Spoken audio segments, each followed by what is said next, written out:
Welcome to the StockOptionAssassin.com's free video for swing trading options. This is Eric. Today is Wednesday, June 5th. We are right at the open here, and I wanted to talk to you a little about what the chart you should be really watching when it comes to overall market direction. So first of all, let's take a look at the SPY. The SPY has been in this kind of downtrend. This is basically what we've been talking about with members the last few weeks. And we've been in this downtrend, and we shorted the market, first of all, in our membership service. We shorted the market here because we had that. This was, and remember this date, 5/22. And this was a significant day for a couple of things. First of all, this was when the Fed started kind of talking about the tapering of the QE. So that's sort of significant, but that's not the only thing that's happening here.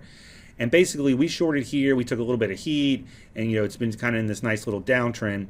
And we'll come back to this date, but what I want to look at right now is where potential support is. So first of all, the market's in the downtrend, kind of chopping here at the open. I wouldn't be surprised to get a little backfill to the gap fill.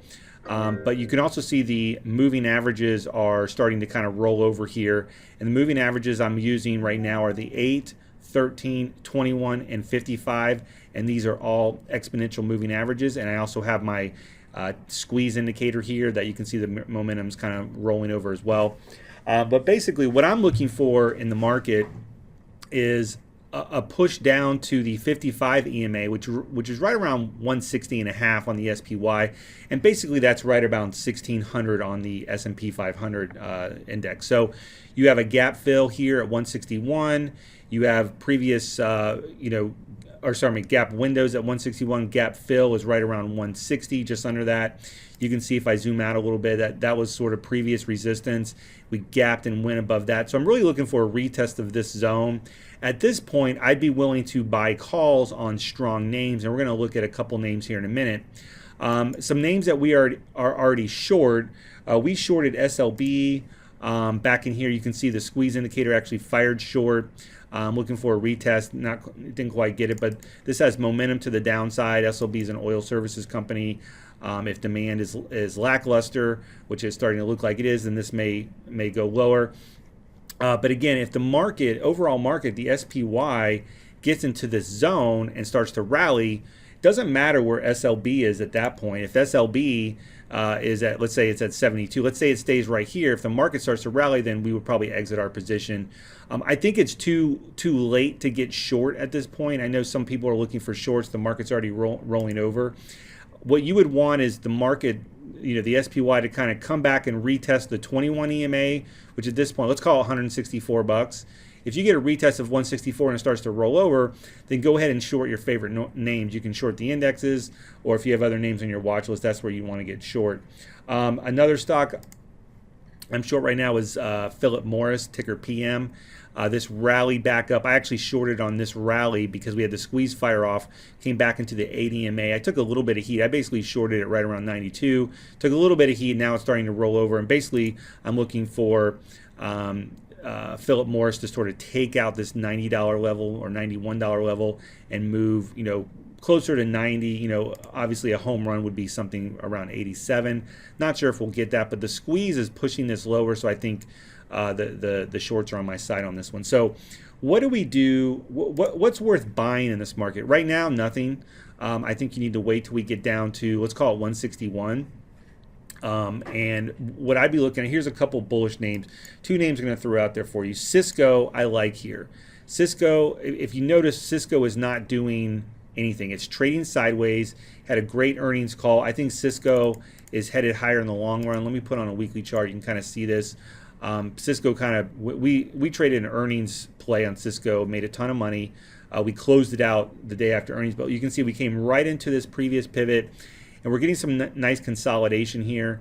I'm waiting to see if the market can kind of hold up or at least get into support and start to bounce. Then I would be looking for CSCO to take out 24. Let me bring in a monthly chart, monthly chart. Let's just see where this thing can go. Next move, really, you're going to have a little pivot here at 26, and ultimately you get to 28. So I think this has good potential. It's a little premature right now to jump on the long side as the market's sort of rolling over here. But I definitely would keep Cisco, ticker CSCO, on your radar. The other name I'll leave you with for longs is Visa. Visa is in a squeeze, and you can see the squeeze is actually moving lower.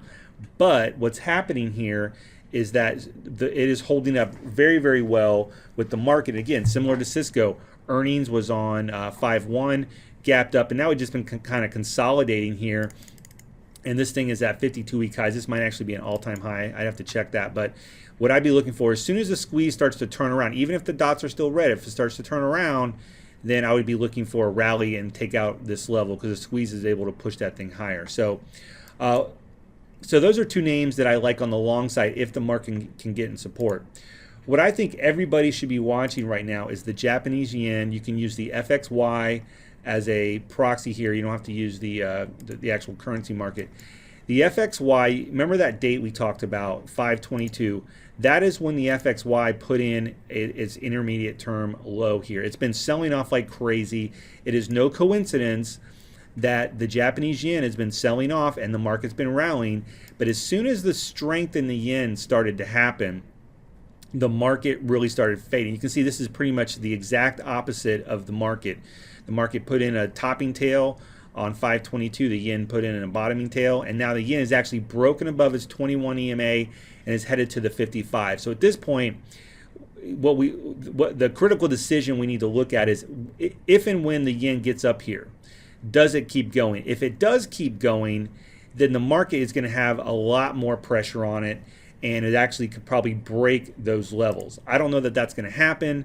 I think you're going to get bounces along the way. What I'm expecting over the next, let's say week or so, is that if we can come down in this zone, I think we would bounce back up, revisit the 21 EMA. At that point would be more like 163, and then we kind of just got to see what happens here. So I'm willing to buy, play this channel with names like Cisco and Visa.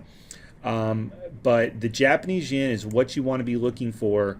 If this starts to roll over, if Japan comes out with some other thing, which they came out with their, if you see it in the news, that they call it the third arrow, but essentially, if that ultimately fails for them, then and the yen just starts its ascent and starts, if this was a bottom in the yen, this is going to be a top in the market for probably a couple months. So let's just kind of keep that in mind. We'll take it one day at a time. We do a daily video on this stuff about what's happening in different plays. So if you're looking for trade alerts or at least some daily analysis, you should check out our service. Go to our homepage and click on the trade alerts tab, and you guys can start your trial. Again, my name is Eric. I hope you found this informative, and I'll see you guys later.